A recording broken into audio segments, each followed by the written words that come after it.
Hello students, তোমরা কেমন আছো? দেখো, আজকে আমি কিছুক্ষণ আগে একটা ভিডিও দিয়েছি 25 থেকে 60টা মতো। এবার 61 থেকে মোটামুটি 90টা, 100টা, 150টা যতটা পারবো করবো। ওকে, ক্লার্কশিপের জন্য ভীষণ ইম্পর্টেন্ট। এছাড়া ডাব্লিউবিপি, তোমার কনস্টেবল, কেপিএসআই, কেপি কনস্টেবল, প্রত্যেকটা এক্সামের জন্য, এসএসসি, রেলওয়ে, এনটিপিসি, প্রত্যেকটা এক্সামের জন্য ভীষণ ইম্পর্টেন্ট। একদম ক্যাপসুল বলতে পারো। চলো স্টার্ট করা যাক, আর কথা না বাড়াই। বলছি 1784 খ্রিস্টাব্দে এশিয়াটিক সোসাইটি প্রতিষ্ঠা কে করে? 1784 খ্রিস্টাব্দে এশিয়াটিক সোসাইটির প্রতিষ্ঠাতা কে? এটা হচ্ছে sir William Jones. Sir William Jones 1784 সালের 15ই জানুয়ারি ভারততত্ত্ববিদ স্যার উইলিয়াম জোন্স ব্রিটিশ ভারতের তদানীন্তন রাজধানী কলকাতা ফোর্ট উইলিয়ামে এই সংস্থাটি প্রতিষ্ঠা করেন। ভারতের তদানীন্তন গভর্নর জেনারেল ওয়ারেন হেস্টিংস ছিলেন এই সংস্থার প্রধান পৃষ্ঠপোষক।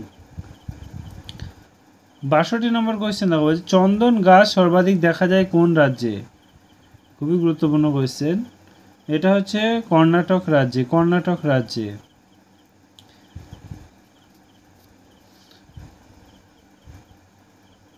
চন্দন গাছ সর্বাধিক দেখা যায় কর্ণাটক রাজ্যে। এর বৈজ্ঞানিক নাম হচ্ছে স্যান্থালুম অ্যালবুম।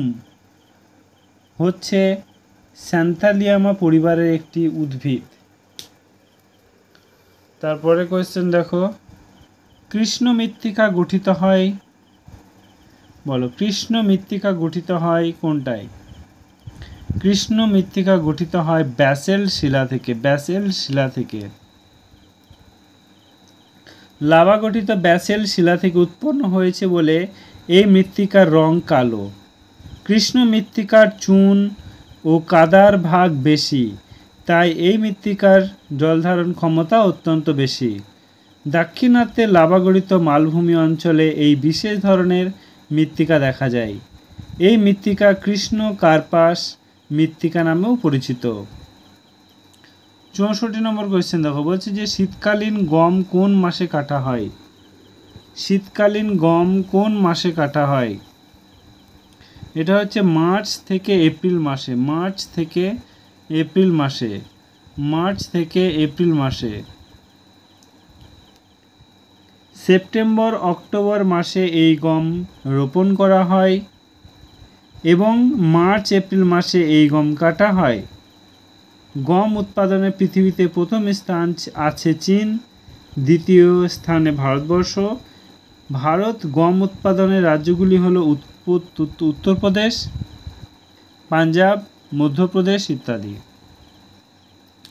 তারপর কোয়েশ্চেন দেখো 65, শব্দকোষ কে রচনা করেন? শব্দকোষ কে রচনা করেন? এটা হচ্ছে শব্দকোষ কে রচনা করে বলো? এটা হচ্ছে অমর সিং। অমর সিং। অমরকোষ অমর সিং প্রণীত সংস্কৃত কোষ। এটি প্রাচীনতম সংস্কৃত কোষগুলির মধ্যে একটি। অমরকোষের প্রায় 40টির বেশি ধারাভাষ্য রয়েছে। কোষ গ্রন্থটি তখনকার যুগে অভিধানের প্রয়োজন মিটিয়েছিল বলে অমর সিং নবরত্নমালার অন্যতম রত্ন হিসাবে বিক্রমাদিত্যের কীর্তিগাথায় যুক্ত হয়ে আছেন। তারপর কোয়েশ্চেন দেখো, দিল্লির প্রথম মহিলা শাসক কে? এটা হচ্ছে সুলতান রাজিয়া। সুলতানা রাজিয়াই হলেন একমাত্র নারী যিনি দিল্লি সিংহাসনে আরোহণ করেন। তার আমলে সর্বপ্রথম রাজত্বের সঙ্গে তুর্কি অভিজাতদের ক্ষমতা লড়াই শুরু হয়। এই অভিজাতবর্গ 40 চক্র বা বন্দেগানি চেহেঙ্গানি নামে পরিচিত। তারপর কোয়েশ্চেন বলছে যে ভারতের সর্বাধিক কফির চাষ কোথায় হয়? ভারতের সর্বাধিক কফির চাষ কোথায় হয়? এটা হচ্ছে কর্ণাটক। ভারতে ভারতে কফি উৎপাদনে অধিকাংশ দক্ষিণ ভারতীয় 3টি রাজ্য কর্ণাটক, কেরল ও তামিলনাড়ু রাজ্যের উৎপাদিত হয়। কফি উৎপাদনে ভারতের স্থান পৃথিবীতে পঞ্চম। আলোকবর্ষ নিম্নলিখিত কোন রাশির একক? আলোকবর্ষ নিম্নলিখিত কোন রাশির একক? আলোকবর্ষ হচ্ছে দূরত্বের একক। আলোকবর্ষ হচ্ছে দূরত্বের একক। শূন্যর মাধ্যমে আলোক এক বছরে যে সময় দূরত্ব অতিক্রম করে তাকে এক আলোকবর্ষ বলে। মহাকাশে নক্ষত্রের দূরত্বের মাপার জন্য এই এক আলোকবর্ষ ব্যবহৃত হয়। 1 আলোকবর্ষ = 9.476 × 10⁻12 কিমি প্রায়। 69 নম্বর কোয়েশ্চেন দেখো, বলছে মিউরিক অ্যাসিড কি? মিউরিক অ্যাসিড হলো hydrochloric acid. Hydrochloric acid. Hydrochloric acid. 1772 খ্রিস্টাব্দে বিজ্ঞানী প্রিস্টলি সমুদ্র লবণ থেকে হাইড্রোজেন ক্লোরাইড উৎপন্ন করেন। তিনি এই অ্যাসিডের নাম দেন মিউরিয়েটিক অ্যাসিড। হাইড্রোজেন ক্লোরাইড একটি গ্যাস। এই গ্যাস জলে দ্রবীভূত হয়ে যে জলীয় দ্রবণ উৎপন্ন হয় তাকে হাইড্রোক্লোরিক অ্যাসিড বলে। সত্য, কোন শিল্পকে সমস্ত শিল্পের মেরুদণ্ড বলা হয়? এটা হচ্ছে লৌহ ইস্পাত শিল্প। লৌহ ইস্পাত শিল্প। লৌহ ইস্পাত শিল্প। লৌহ ইস্পাত শিল্প হলো ধাতব খনিজ কাঁচামাল ভিত্তিক প্রাথমিক শিল্প। যে কোনো ধরনের কৃষি যন্ত্রপাতি, শিল্প, কলকারখানা, যন্ত্রাংশ, এমনকি সূক্ষ্ম ইঞ্জিনিয়ারিং নির্মাণে লৌহ ইস্পাতের প্রয়োজনীয় অপরিহার্য। পৃথিবীতে যে কোনো দেশের শিল্প অর্থনীতির মূলে রয়েছে এই লৌহ ইস্পাত শিল্প। এই কারণে লৌহ ইস্পাত শিল্পকে সকল শিল্পের জননী বা মেরুদণ্ড বলে। তারপরে 71 নম্বর কোয়েশ্চেন দেখো, বাংলার শেষ সার্বভৌম স্বাধীন নবাব কে? বলো তোমরা।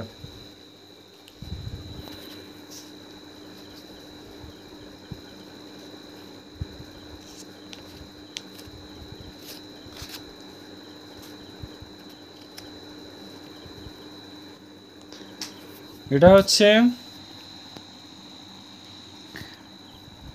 কোনটা ছিলাম যেন? বাংলার শেষ গভর্নর স্বাধীন নবাব হলেন সিরাজউদ্দৌলা। নবাব সিরাজউদ্দৌলা বা মির্জা মোহাম্মদ সিরাজউদ্দৌলা ছিলেন বাংলা, বিহার, উড়িষ্যার শেষ স্বাধীন নবাব। বাংলা ইতিহাসের এই প্রতিমূর্তি পলাশির যুদ্ধে তার পরাজয় ও মৃত্যুর পরে ভারতবর্ষে 190 বছরে ইংরেজি শাসনের সূচনা হয়। 72 নম্বর কোয়েশ্চেন, নিচের কোন অ্যাসিডটি সবচেয়ে তীব্র? এটা হচ্ছে CH3COOH।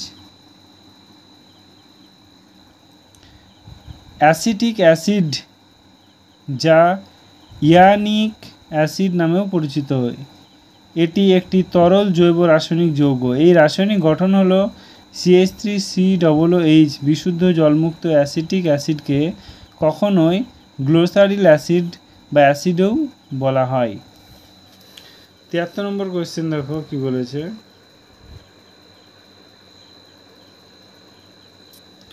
কোন তাপমাত্রার মান ফারেনহাইট ও স্কেলের অভিন্ন? এটা হচ্ছে তোমার 716 ক্যালোরি।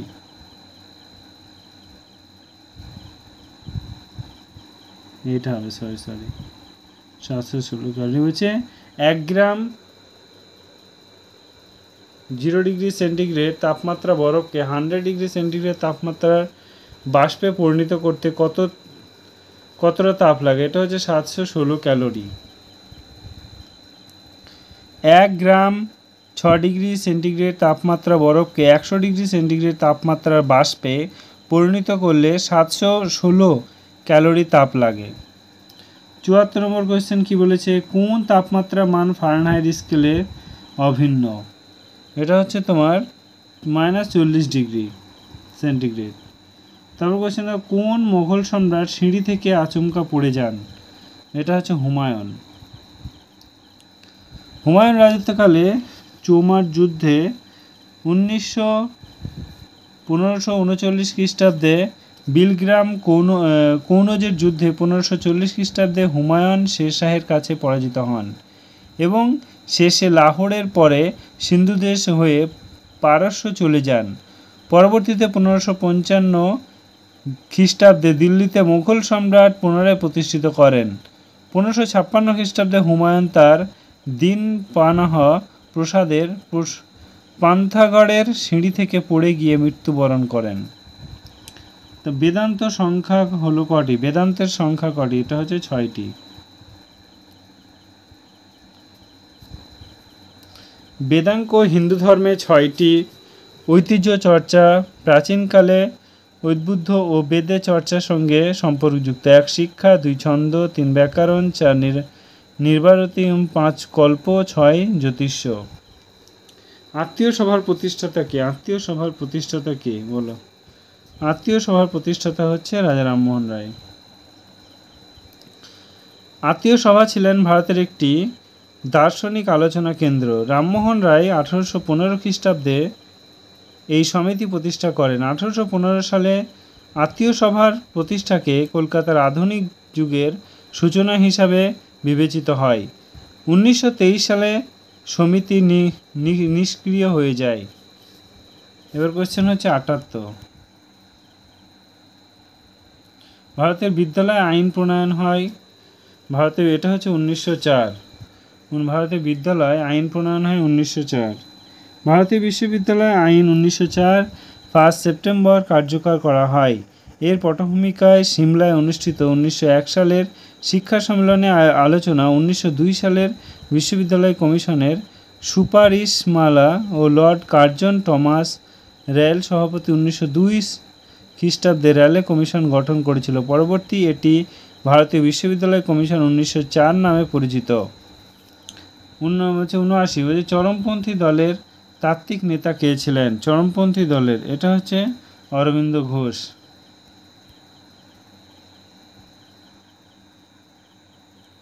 তারপর কোয়েশ্চেন দেখো 80 নম্বর বলছে যে ভারতের স্থানীয় স্বায়ত্তশাসন আইন প্রচলন জন্য কৃষিকার্যে সর্বাধিক, এটা হচ্ছে তোমার রিপন। তাকে ভারতের স্থায়িত্বশাসন জনক বলা হয়। তাকে সময়ে সিভিল সার্ভিস পরীক্ষায় উত্তীর্ণ 18 থেকে বাড়িয়ে 21 বছর করা হয়। 1882 খ্রিস্টাব্দে হান্টার কমিশন গঠিত হয় তার সময়। পাঞ্জাব বিশ্ববিদ্যালয় গঠিত হয় তার সময় 1882 খ্রিস্টাব্দে। তারপর কোয়েশ্চেন দেখো, কোন নতুন রাজ্যের সৃষ্টি অথবা রাজ্যের সীমানা পরিবর্তন ভারতের পার্লামেন্ট করতে পারে? এটা হচ্ছে সাধারণ সংখ্যাগরিষ্ঠতায়। 82 নম্বর কোয়েশ্চেন দেখো যে ভারতের সংবিধান 16(4) ধারানুসারে পশ্চাৎপদ শ্রেণীর জন্য সরকারি চাকরি সর্বোচ্চ কত শতাংশ সংরক্ষিত থাকবে? এটা হচ্ছে 50% সংরক্ষিত থাকবে। ভারতীয় সংবিধানে কেবলমাত্র নাগরিকদের এই অধিকার প্রদান করা হয়েছে। সরকার অনুন্নত শ্রেণীর জন্য পদ বা নিয়োগ সংরক্ষিত করতে পারলে এই নিয়োগ কোটা বা 50% বেশি হবে না। বিচার বিভাগের মতো 16(4) ধারাকে 335 নম্বর ধারা আলোকে ব্যাখ্যা করতে হবে। 83 নম্বর কোয়েশ্চেন দেখো, বলছে যে একমাত্র কোন গভর্নর জেনারেলকে ভারতের মাটিতে হত্যা করা হয়? এটা হচ্ছে লর্ড মেয়ো।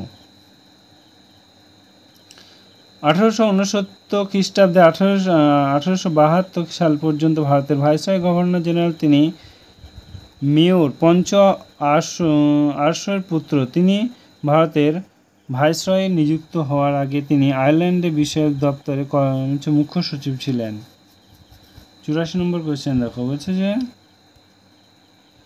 কে জেনারেল অ্যাসেম্বলিজ ইনস্টিটিউট প্রতিষ্ঠা করে? 84 এটা হচ্ছে তোমার আলেকজান্ডার ডাফ প্রেসবাইটেরিয়ান যাজক গোষ্ঠীর অনুসারী স্কটল্যান্ডের নাগরিক। ঔপনিবেশিক ভারত সরকার শিক্ষামূলক সামাজিক নীতিমালা বিষয়ে তার ব্যাপক প্রভাব ছিল। জেনারেল অ্যাসেম্বলিজ ইনস্টিটিউটের প্রতিষ্ঠাতা ছিলেন। 85 বলছে দুষ্পরিবর্তনীয় সংবিধান বা রিগিড কনস্টিটিউশন বলতে কি বোঝায়? সংবিধান পরিবর্তন সংশোধনের জন্য। এটা হচ্ছে বিশেষ পদ্ধতি, স্পেশাল প্রসিডিওর। তারপর কোয়েশ্চেন দেখো 86 বলছে যে রাষ্ট্রকৃত বা পাবলিক সার্ভিস সম্পর্কিত বিষয়টি ভারতের সংবিধানে কোন ধারাতে উল্লেখ করা হয়েছে? এটা হচ্ছে 308 থেকে 323। রাষ্ট্রকৃত পাবলিক সার্ভিস সম্পর্কিত বিষয়টি ভারতের সংবিধানে 308 থেকে 323 ধারার আলোচিত আছে। এক্ষেত্রে WPSC 332 নম্বর ধারা এবং PSC 315 নম্বর ধারায় হচ্ছে আকবরের সময়কালীন একজন নারী শাসিকা ছিলেন, এটা হচ্ছে রানী দুর্গাবতী। আকবরের সময়কালে একজন নারী শাসক হলেন রানী দুর্গাবতী। এছাড়া আকবরের 3 কন্যা সন্তান ছিলেন, তারা হলেন আরাম বানু বেগম, সাকার উন্নেসা বেগম, শেখ জাদি খানুন ইত্যাদি, পিসি গুলবদন বেগম। তো 88 নম্বরে তানসেনের প্রকৃত নাম কি? তানসেনের প্রকৃত নাম হচ্ছে, বলো, এটা হচ্ছে রামতনু পান্ডে। তারপর কোয়েশ্চেন দেখো 89 বেথুন স্কুল প্রতিষ্ঠায় বাঙালি মনীষীর অবদান ছিল, এটা হচ্ছে তোমার বিদ্যাসাগর। তার পাকিস্তান দাবি প্রচার করেন কে? এটা বলো, এটা হচ্ছে চৌধুরী রহমত আলী। চৌধুরী রহমত আলী পাকিস্তান ধারণার একজন নেতৃত্বস্থানীয় ব্যক্তিত্ব। তিনি পাকিস্তান সৃষ্টির প্রবর্তকদের অন্যতম। 1933 সালে প্রকাশিত পুস্তক নাও এবং নেভার লেখক হিসাবে খ্যাত। তিনি ভারতের প্রস্তাবিত যুক্তরাষ্ট্রীয় শাসন ব্যবস্থার তীব্র বিরোধী করেন। 91 কল্পসূত্র গ্রন্থের লেখককে? এটা হচ্ছে তোমার ভদ্রবাহু। ভদ্রবাহু রচিত গ্রন্থ কল্পসূত্র এটি একটি যৌন ধর্মগ্রন্থ। এই গ্রন্থে যৌন তীর্থঙ্করের জীবনী পাওয়া যায়। তীর্থঙ্কর পার্শ্বনাথ মহাবীর জীবনী এই গ্রন্থে বিশেষভাবে আলোচিত আছে।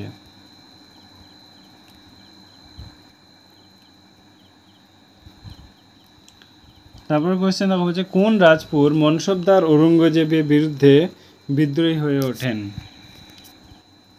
92টা কি হবে? এটা হচ্ছে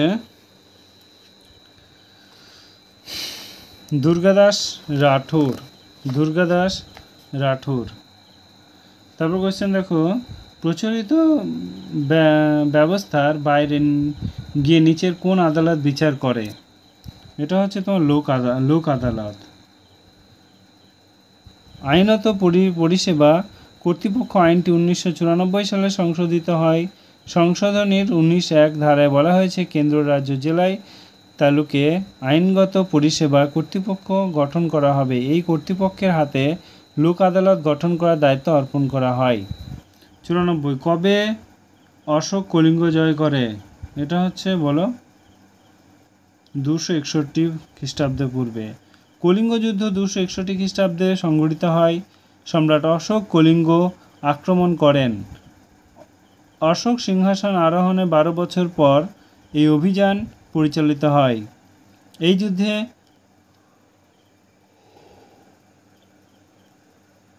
অসংখ্য জীবনহীন ঘটনার তোমার অশোক মর্মাহত হন, বৌদ্ধ ধর্ম গ্রহণ করেন। 95 দেখো বলছে 1 ফোঁটা অশ্রুর বরফ কোন সিদ্ধ সম্পর্কে বলা হয়েছে? এটা হচ্ছে তোমার তাজমহল। বলছে কার হাত ধরে ভক্তি আন্দোলনের সূত্রপাত হয়? এটা হচ্ছে তোমার রামানুজ। বলা হচ্ছে যে ভারতের বিচার ব্যবস্থাকে অনেক নিচের কোন আকারটির সাথে তুলনা করা হয়েছে? এটা হচ্ছে পিরামিড। ভারতের বিচার ব্যবস্থাকে অনেকে পিরামিড আকারের সাথে তুলনা করেছেন। 98 বলছে ভারতের সংবিধানের নিচের কোন স্বাধীনতার কথা উল্লেখ নেই? 98টা। এটা হচ্ছে তোমার সংবিধানের স্বাধীনতার কথা উল্লেখ নেই। মূল সংবিধানে 19 নম্বর ধারায় 7 প্রকার স্বাধীনতার উল্লেখ ছিল। বর্তমান 19 নম্বর ধারায় 6 প্রকার স্বাধীনতার কথা উল্লেখ আছে, যথা ক বাক্য এবং মতামত প্রকাশের অধিকার, খ শান্তিপূর্ণ এবং নিরস্ত্রভাবে সমবেত হওয়ার অধিকার, গ সমিতি এবং সংঘ গঠনের অধিকার, ঘ চলাফেরার অধিকার, ঙ বসবাসের অধিকার, ছ যে কোনো বৃত্তি অবলম্বনের অধিকার। 99 দেখাবো যে যকৃৎ অতিরিক্ত গ্লুকোজ কী রাপে সঞ্চিত থাকে, এটা হচ্ছে গ্লাইকোজেন। 100 বলছে উদ্ভিদে বাষ্পমোচন বৃদ্ধি পায়, এটা হচ্ছে জল সরবরাহ বাড়লে। বলছে জেলা শাসক বা কালেক্টর রাজস্ব সংক্রান্ত আদেশের বিরুদ্ধে কার নিকট আপিল করা যায়, এটা হচ্ছে তোমার বিভাগীয় কমিশন। জেলা শাসক বা কালেক্টরের রাজস্ব সংক্রান্ত আদেশের বিরুদ্ধে বিভাগীয় কমিশনের নিকট আপিল করা হয়। 100 ভারতের প্রথম পঞ্চবার্ষিকী পরিকল্পনা কোনটির উপর গুরুত্ব দেওয়া হয়, এটা হচ্ছে কৃষি। প্রথম পঞ্চবার্ষিকী পরিকল্পনা কৃষির উপর গুরুত্ব আরোপ করে খাদ্যশস্য উৎপাদন বৃদ্ধি করে। এই পরিকল্পনায় কৃষি এবং শিল্পের উৎপাদন বৃদ্ধির হার ধরা হয় 2.4%। 103 বলছে যে হিন্দু কলেজের সহ প্রতিষ্ঠাতার প্রথম অন্যতম ছিলেন, এটা হচ্ছে ডেভিড হেয়ার এবং স্যার হাইটিস্ট। ভারতীয় ভাষার প্রথম সংবাদপত্র কোনটি, এটা হচ্ছে তোমার সমাচার দর্পণ।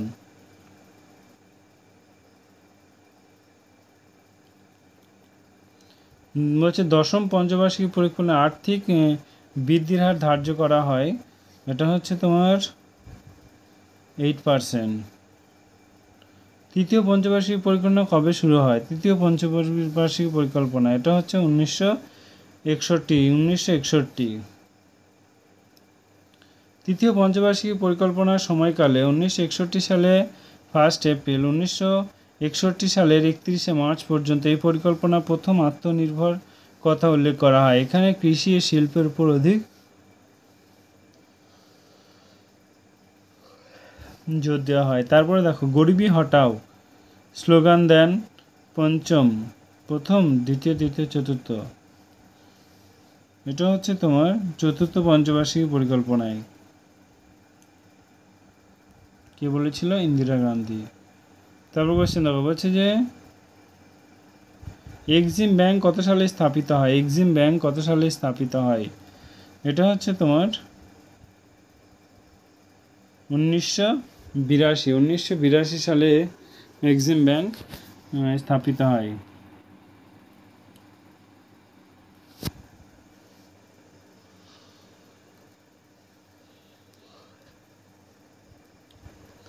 তারপর কোয়েশ্চেন দেখা হচ্ছে 119 ইথাইলিনের একটি আইসোমার হলো, এটা হচ্ছে তোমার ডাইমিথাইল ইথার। ক্ষুদ্র শিল্প উন্নয়ন ব্যাংকে সিডবি প্রধান কার্যালয় কোথায়, সিডবির প্রথম কার্যালয় হচ্ছে লখনৌ। ভারতের উন্নয়ন পরিষেবার সাথে সংযুক্ত, এটা হচ্ছে তোমার উপরে সকলে প্রধানমন্ত্রী, পরিকল্পনা কমিশনের সদস্যগণ, রাজ্যের মুখ্যমন্ত্রী। তারপর 112 বলছে স্বাধীন ভারতের পঞ্চবার্ষিকী পরিকল্পনার সময়কালের আগে শিল্পনীতিটি কত সালে ঘোষিত হয়, এটা হচ্ছে তোমার 1948 সালে। বলছে করমণ্ডল উপকূল কোথায় অবস্থিত, ভারতের কোথায় অবস্থিত, এটা হচ্ছে পূর্ব উপকূলে করমণ্ডলটা অবস্থিত। বলছে মালনাদ কথার অর্থ কি, এটা হচ্ছে পাহাড়ি দেশ। মালনাদ কথার অর্থ হলো পাহাড়ি দেশ বা অনুচ্চ ভূভাগ বা বিস্তৃত জলাভূমি বা উচ্চভূমি। কর্ণাটকে এই অঞ্চলকে বলে মদলেনাড়ু। তারপর 115 দামোদর উপত্যকার দক্ষিণে অবস্থিত রাঁচি মালভূমির পশ্চিম অংশ কী নামে পরিচিত, এটা হচ্ছে তোমার প্যাট নামে পরিচিত। জম্মু কাশ্মীরের রাজধানী শ্রীনগর শহরে কোন নদীটি অবস্থিত, এটা হচ্ছে বিতাস্তা নদীতে অবস্থিত। বিতাস্তা নদীর তীরে শ্রীনগর শহরটি অবস্থিত। সিন্ধুর একমাত্র লিওগ উপনদী কাশ্মীরের মধ্যে সিন্ধুর সঙ্গে মিলিত হয়েছে। 117 হচ্ছে অসহযোগ খিলাফত আন্দোলন শুরু হয়।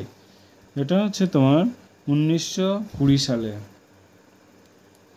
খিলাফত হচ্ছে খলিফার হুদ হত মর্যাদার পুরস্কারের দরকার নেই। 118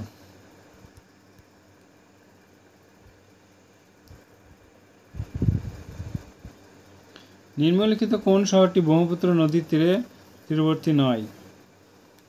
এটা হচ্ছে লখনৌ। সবগুলোই আছে। তো হচ্ছে অ্যাকোয়া রিজিয়া কিসের মিশ্রণ? অ্যাকোয়া রিজিয়া এটা হচ্ছে তোমার CH4 এবং NH3। পশ্চিমী ঝঞ্ঝার আগমন ঘটে কবে? এটা হচ্ছে শীতকালে। রাজ্য শাসনতান্ত্রিক অচল অবস্থা জরুরি অবস্থা রাষ্ট্রপতি শাসন ধারা শোষিত হলে তা কম মাসের জন্য পার্লামেন্টে অনুমোদিত হতে হবে। এটা হচ্ছে তোমার 2 মাস।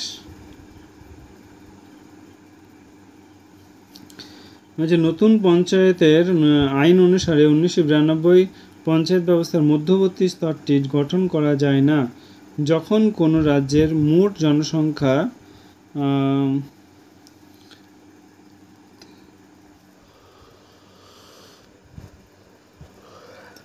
20 লক্ষের কম।